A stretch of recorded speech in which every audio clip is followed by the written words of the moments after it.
off the Moroccan coast as the only viable option left, as the European Union spends millions of dollars cutting off land routes through north. I have a wife and 2 children. Sometimes I go fishing at sea, and I return with nothing. It's hard to come home with nothing. It hurts the heart, and that's why I want to leave. Migrants face many dangers on the open ocean, including mountainous waves, blistering heat and starvation. While the numbers remain small compared to arrivals on the Spanish mainland, authorities in Senegal and Gambia said there has been a rise in boats attempting the crossing to this year. The lack of data on departures makes it impossible to calculate how many people die. In October, Guinea-Bissau's Coast Guard discovered the empty wreckage of a boat that had been carrying dozens of migrants. That same month, a boat with 72 Gambians and Senegalese heading for the Canary Islands was rescued off Guinea-Bissau after an engine failure. Asane Diallo is, however, confident that he can evade the Coast Guard when he leaves before dawn in the coming days. It is worth the risk, he says. Fish stocks are depleting and he can no longer provide for his wife and 2 children. Human rights activist Mr. Olatunji Larry Barua joins us now for more. Hello, sir. Thank you for joining us on Network Africa. Hello, good to have me here. So what do you make of this disturbing trend of migrants finding a new route to Europe, just as dangerous as the ones they have been using?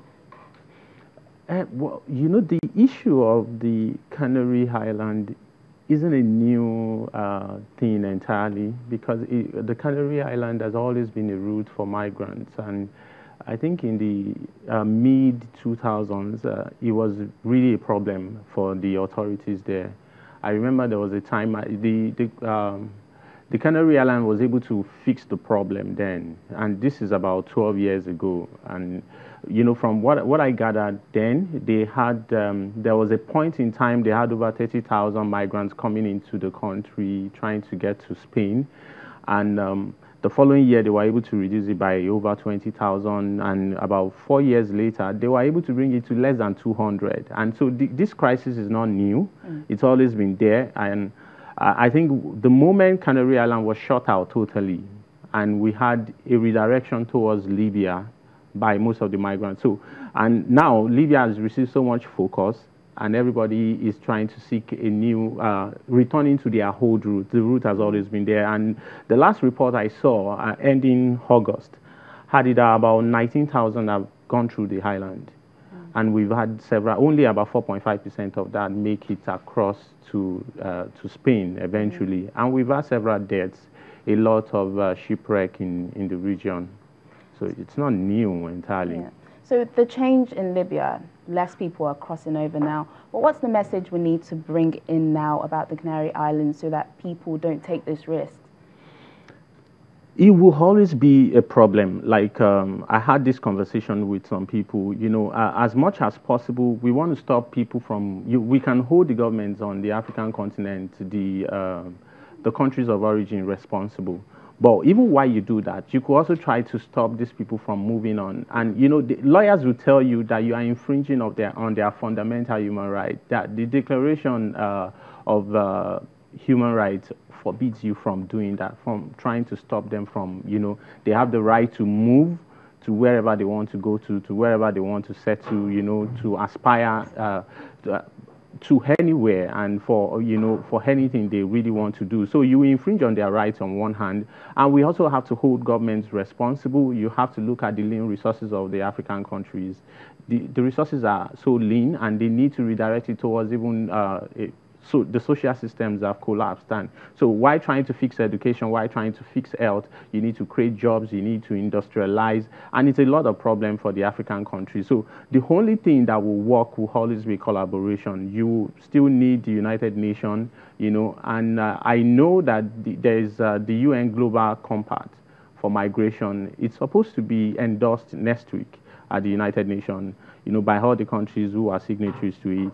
And so we look forward to that. I think it's supposed to be like December 10 and 11 next week. So the Global Compact will be up for endorsement, even though some countries are chickening out and some countries are totally opposed to it right now. You know, so it's going to be complicated going forward. But collaboration and multilateral working hand in hand will fix this problem. Yeah, like you mentioned, there seems to be a trend where we keep blaming the governments of these African countries with the highest number of illegal migrants, but do they bear all the responsibility for people leaving without proper travel documents and risking their lives? That's the host countries, the African countries. You can actually you can put the blame. You have a lot of like I said, there are fundamental problems with the countries in Africa. Nigeria, even if you look at Nigeria, we contribute a significant amount to sub-Saharan migrants, going through the Mediterranean. And if you look at the Nigerian border post across from Niger, Chad, Cameroon, northern Cameroon, that place is almost like an ungoverned territory for us now because it's a conflicted area. And so we can't even secure those places. I can assure you that I don't think our custom or immigration officials are operating, 100% in that region. So you always have a problem curtailing movement, inflow and outflow of people in that region. So that's on one hand. You have to look at what's the condition, economic condition of those countries. What's the state of, what's the employability of a graduate in Nigeria?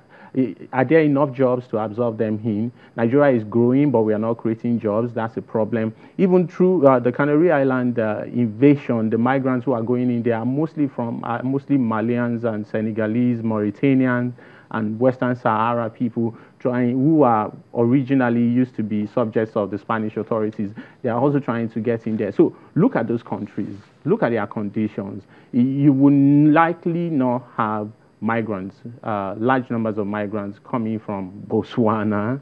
You will likely not have, large numbers coming from Rwanda. You will likely not have large numbers coming from even Ghana in the West African, region. So look at the North Africans. Unless any of the North African countries where you have large numbers of migrants are those who are having conflicts.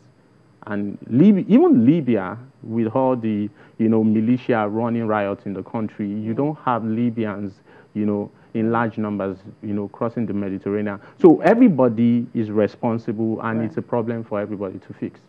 Okay, human rights activist, Mr. Olatunji Larry Bariwa. It's always a pleasure speaking with you. Thank you. Thank you. Still to come on Network Africa.